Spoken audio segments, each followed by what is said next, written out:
Welcome and thanks for joining. Today we'll be talking about 5 tips for customer communications, how to break down silos and rebuild trust within your organization. Industry leaders are doing this by rolling out CommOps practices within their businesses. For those not familiar with CommOps, customer communications have transformed from back office operational tasks into a strategic advantage. CommOps provides an opportunity to better connect with your customers and fuel growth by bringing together teams, workflows, data, and tools. Elixir is a platform that powers CommOps transformations. My name is Joe Malanchini. I manage the business development team here at Elixir. My team and I talk with people every day who are looking to learn more about CommOps. So if you have any questions during the session, please put them in the chat. Joining us today are my colleagues Brent Augustus and Greg Cheetah. Brent is one of our solutions architects. He has extensive experience implementing digital transformations and uses his background to better understand our customers' needs and assist them with their own CommOps journeys. Greg is one of our account executives. He's worked within communications for more than 15 years and specializes in forming partnerships between different departments and stakeholders, which is something we'll discuss in detail today. Brent and Greg, thanks for taking the time to join us today. Thanks, Joe. Thanks, Joe. Welcome, everybody. Appreciate you joining us. If you joined us last time, we talked about content creep and how to address those challenges. If you didn't, that webinar is available on our YouTube channel. But today we're going to talk about the 5 tips for modernizing your customer communications. This is a subject that's near and dear to Brent and I because we work with a lot of customers who know that their customer operations could be modernized. It's been neglected for a while. And they want to move forward, but they're not really sure how to start that type of project. So I think the first tip that Brent and I both agree on is you want to find a CommOps owner or sponsor within your organization, someone who can lead the charge.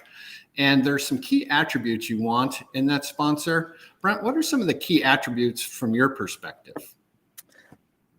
Yeah, and you're exactly right. This is near and dear to my heart because we do a lot of exercises working with prospective customers and current customers, designing solutions. And where things typically kind of go off track or get the back burner is by not having a project sponsor or an initiative sponsor.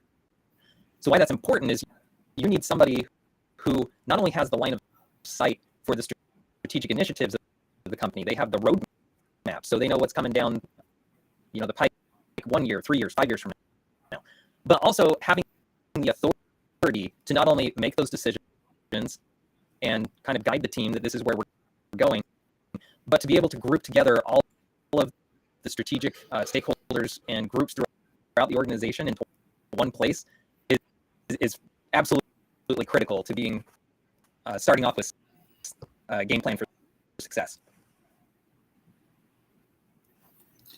Yeah, I think one of the key things in the correct sponsor for a project like this is they need to be able to work across the organization because there's a lot of different stakeholders involved. So you got to have someone that's high enough and has the authority to make those types of decisions and changes.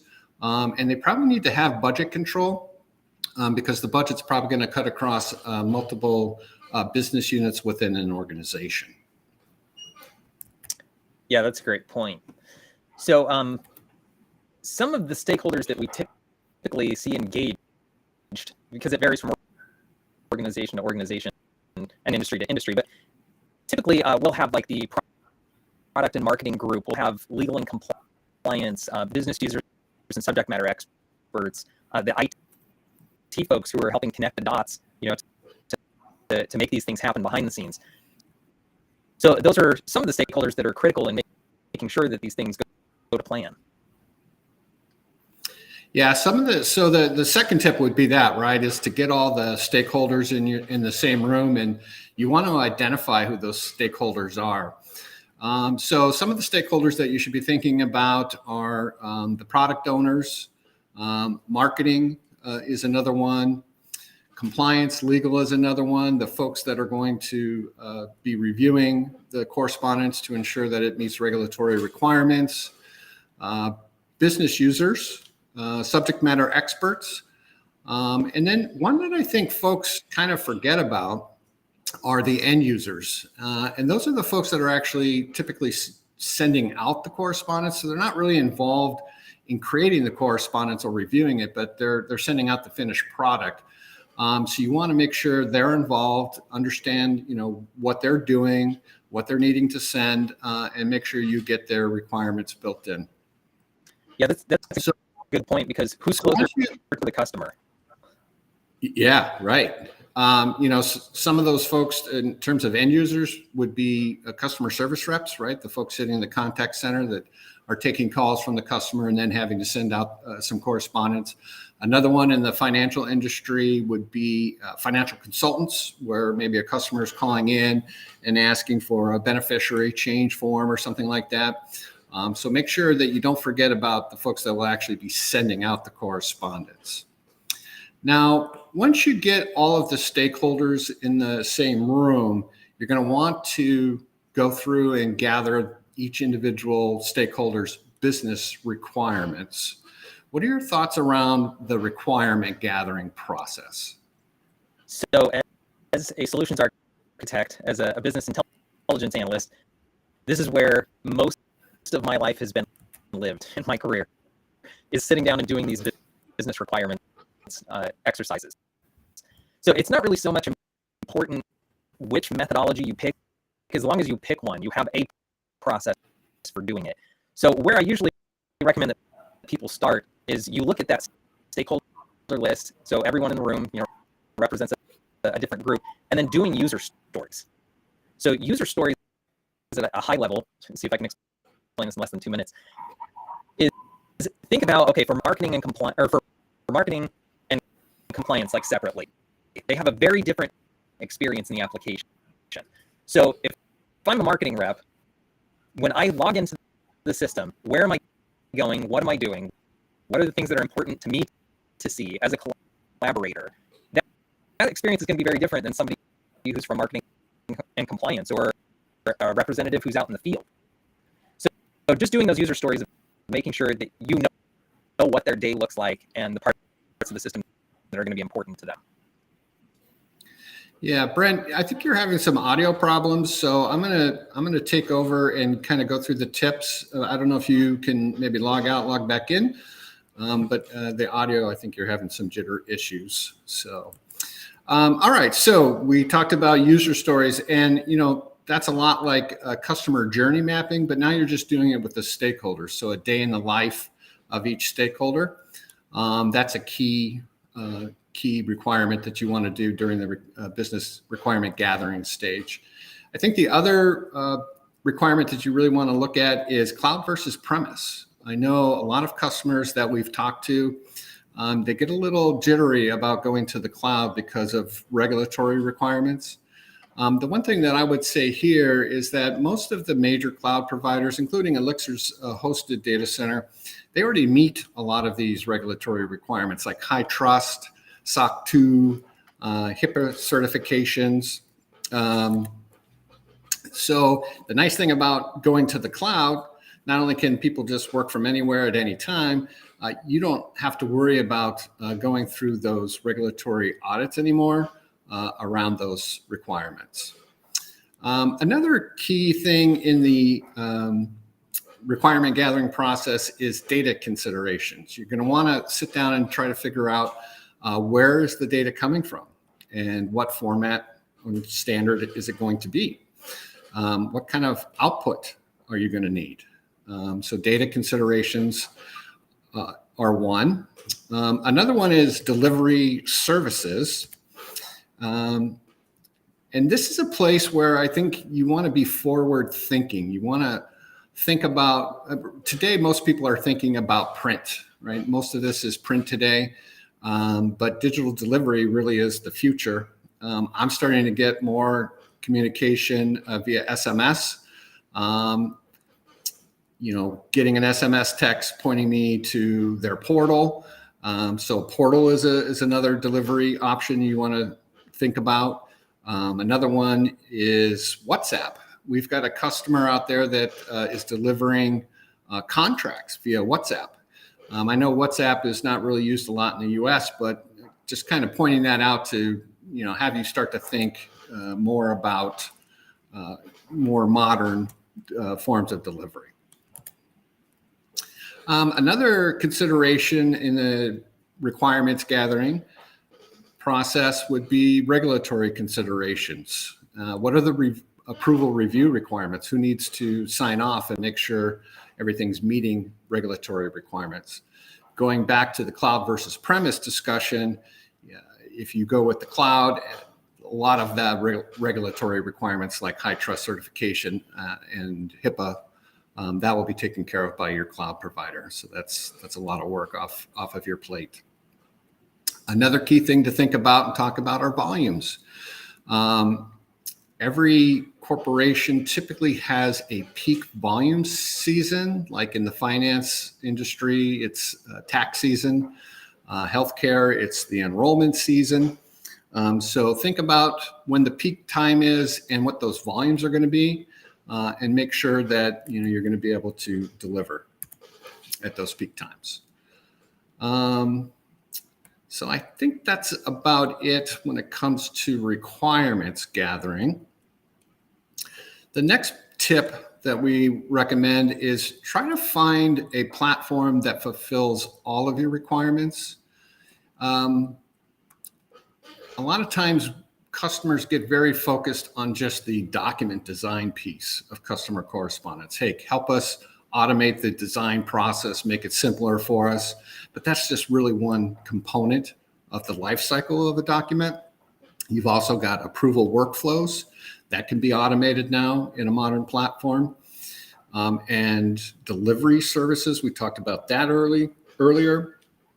What are the delivery channels you're going to want to send out, and does the platform support that?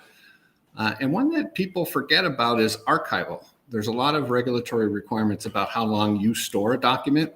And so archival is a component of a modern platform. And then the last one would be, does it support a client portal? And then I think the last one is the user interface. Take a close look at the user interface and see if it is intuitive and can, a business user use it to complete their task. Brent, I see you're back.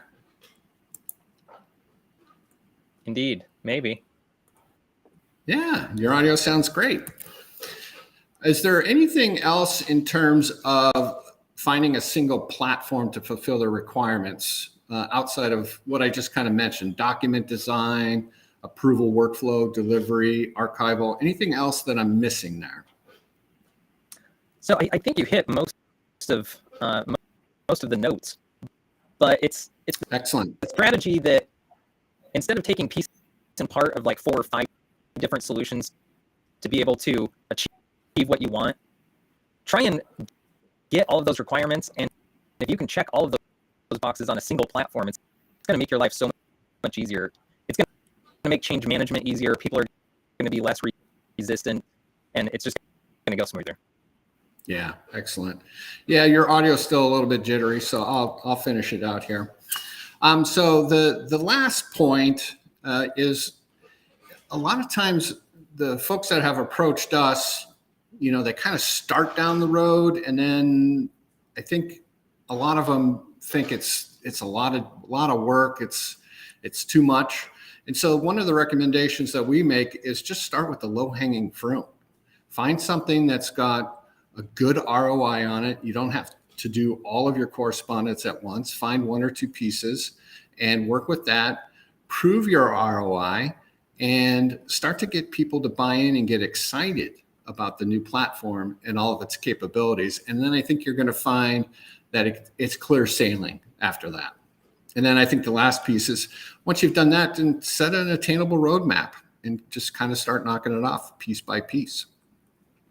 So that's really the 5 points that we wanted to cover. Find a good owner and sponsor, get all the stakeholders in the same room, work with each stakeholder to understand a day in their life, and then look at a platform that's going to fulfill all of those requirements to avoid trying to go with, having to have multiple different vendors fulfill different requirements.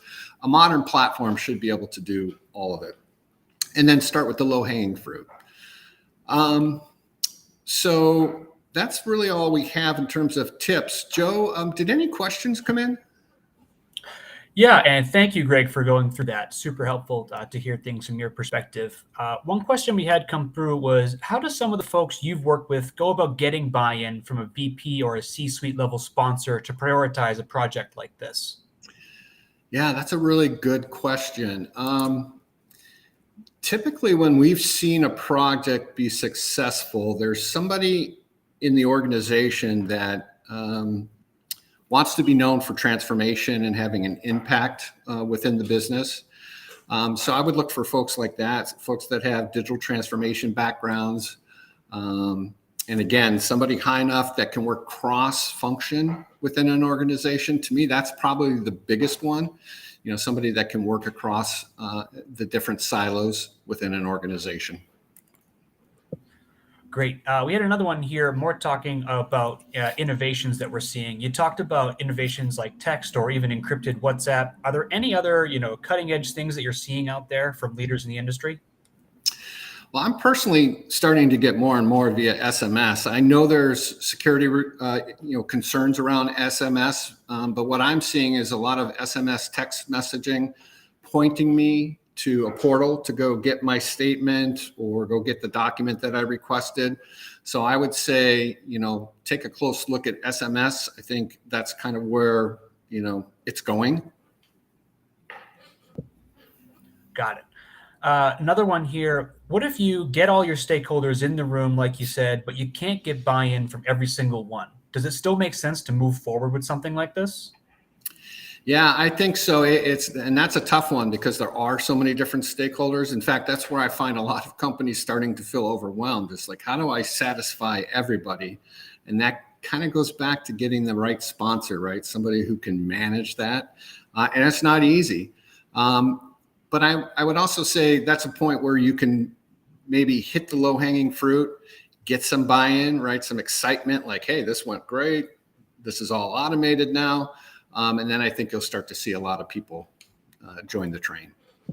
Definitely. Easier to make that case when you have some quick wins under the belt, right? Yeah.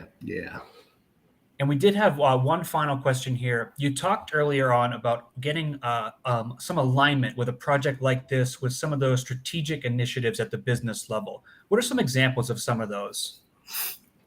Yeah, that's a good one. A lot of times I like to try and find the top 2 or 3 strategic initiatives within a corporation. It might not have anything to do with customer correspondence, but we can tie into that. And that's one good way to get funding. So one example might be digital transformation. That's a common one. One of the strategic initiatives from the C-level might be, we want to go digital, right? So attach this to that larger strategic initiative, and that's going to help you. Excellent. Thank you. No more questions? No, that was all we had over here. Excellent. Well, I want to thank everybody for joining. Hopefully you found some value on this. This is being recorded, so you will be able to get a link to the recording. It'll also be posted on our YouTube channel, and hopefully we'll see you back here for our next session.